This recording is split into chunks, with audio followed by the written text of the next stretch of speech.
Is it a big blow on the eve of time? Well, I think there's an opportunity for us,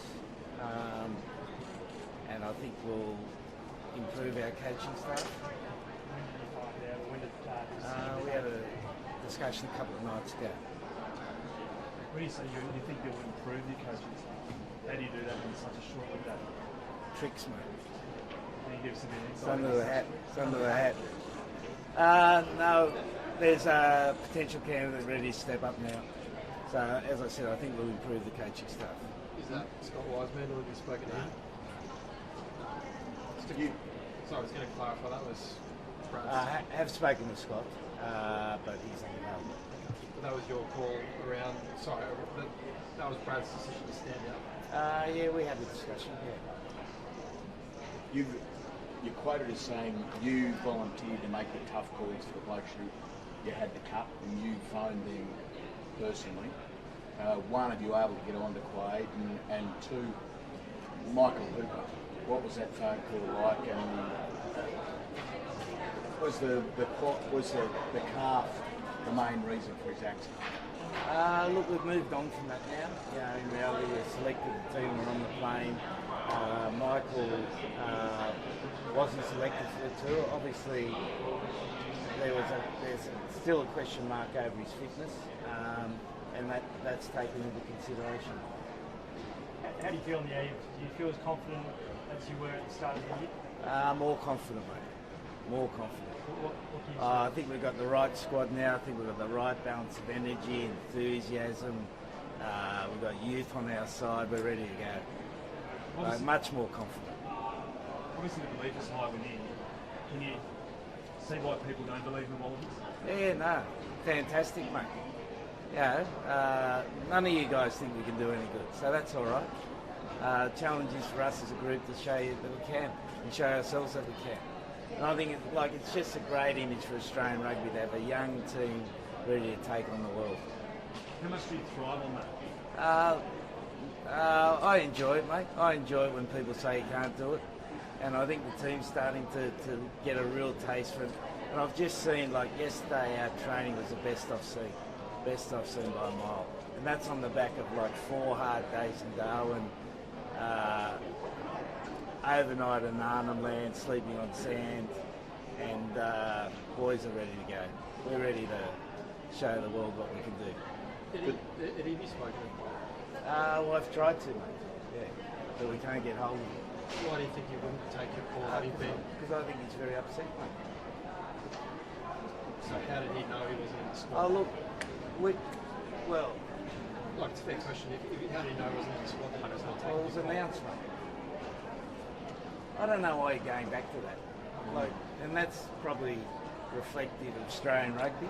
We've got to move on. We're moving on to a World Cup now with a great young squad. And you're still talking about players we haven't selected. We've tried to ring him, mate. That's all I can do. Michael Hooper's played 100 tests. Is it true that he had to ring up team management to ask is he in the World Cup squad? Not to my knowledge. The Australia A squad's going to be over there as well. Bernard Cole is included in that. A lot of those guys are still very much the frame. If indeed there's an injury and they can be cleared. It could be, but guys, we've moved on.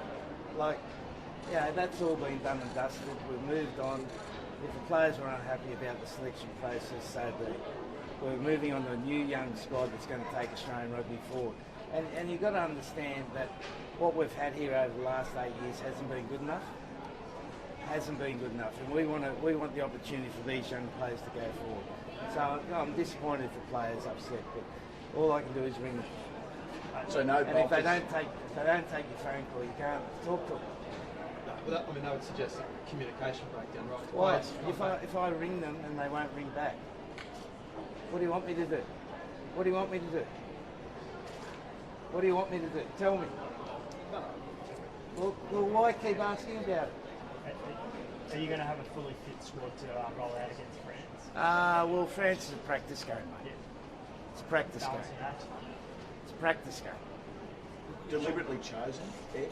The French, were they deliberately chosen as the warm-up game? I haven't been part of that.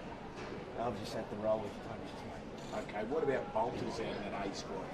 Is that a long shot, or are they just shut out completely for Australia A? Well, those players are on standby, aren't they?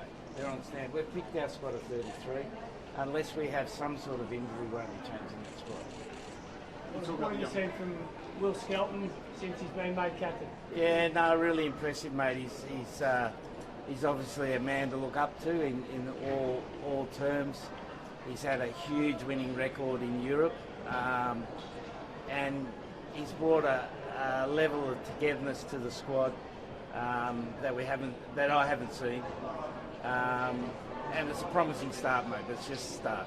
You said it, so you're looking for that 5 to 10% guys. Is that underneath that? What are those tricks that you talk about? Look, it all comes down to playing the game well, mate, with good energy, good enthusiasm, playing to a particular plan, you know, and we're working really hard on that. What's the difference between knockout rugby and World Cup rugby to everything else that goes through it? Well, it's no different, mate. No difference. You just got to play each game as it comes. I can't believe the level of negativity here, boys. Okay, what about the Matildas? Hey? Fantastic. Here's a positive Fantastic. question for you. How do you take inspiration from a female football team? Well, you take inspiration by the way they've lit up Australian society. I think, you know, done something fantastic, giving young kids the opportunity to play it. Now, I know what's wrong with Australian rugby, and part of you blokes are the problem, because you're so bloody negative about everything. So negative about everything. Okay, so we're going off the World Cup, you think we can't win. You think the selection process is bad because the players can play. So I apologise for that. So we'll go out there and do our best, boys. So if you haven't got any positives to say, don't ask, please. Eddie, your vast experience at World Cups, you've been to so many of them, you've had success. What can you bring to the table to get this young squad competitive at the Cup? Yeah, it's all about timing, mate. It's all about timing a run. You know, we don't need to be at our best before a crux game in the World Cup, and the first crux game is going to be against Georgia. So we need to be at a level where we can beat Georgia. Then we go on to the next game, which is against Fiji. Then we go on to Wales, and then we go on to Portugal. And then you're in the quarterfinals. And once you're in the quarterfinals, then you've got to be the best team on the day. And it's all about the timing. It's about the level of tactical influence you put into your team, and you build that up as you go along. But I know you blokes think we can't do any good, so don't ask any questions, boys. Just be the pessimist you are. Keep Australian rugby where it's been. Keep it where it's been. Complain about players that don't get selected. Keep doing about that, because it's fantastic, because we love it. I don't think it's a reflection of just the media. I think if you go into a World Cup campaign losing 4 straight games on the new coach. Yeah, no, But it's- 100%. Some of these questions are relevant. 100%. So- We haven't been good enough. You said the squad come together during that 4-day trip to Darwin and Arnold. Well, I think we're progressively coming together. Yeah. What was the last couple that really... No, let them keep going, mate. I love this. I love this negativity. It's fantastic. I love it. Keep going. Keep going. Keep going. Keep going. Keep going. What was the real... What did you see the difference? Oh, nothing, mate. We're terrible. You know we're terrible. Just tell us we're terrible, and we'll prove you wrong. Who are you most looking forward to unleashing at the World Cup?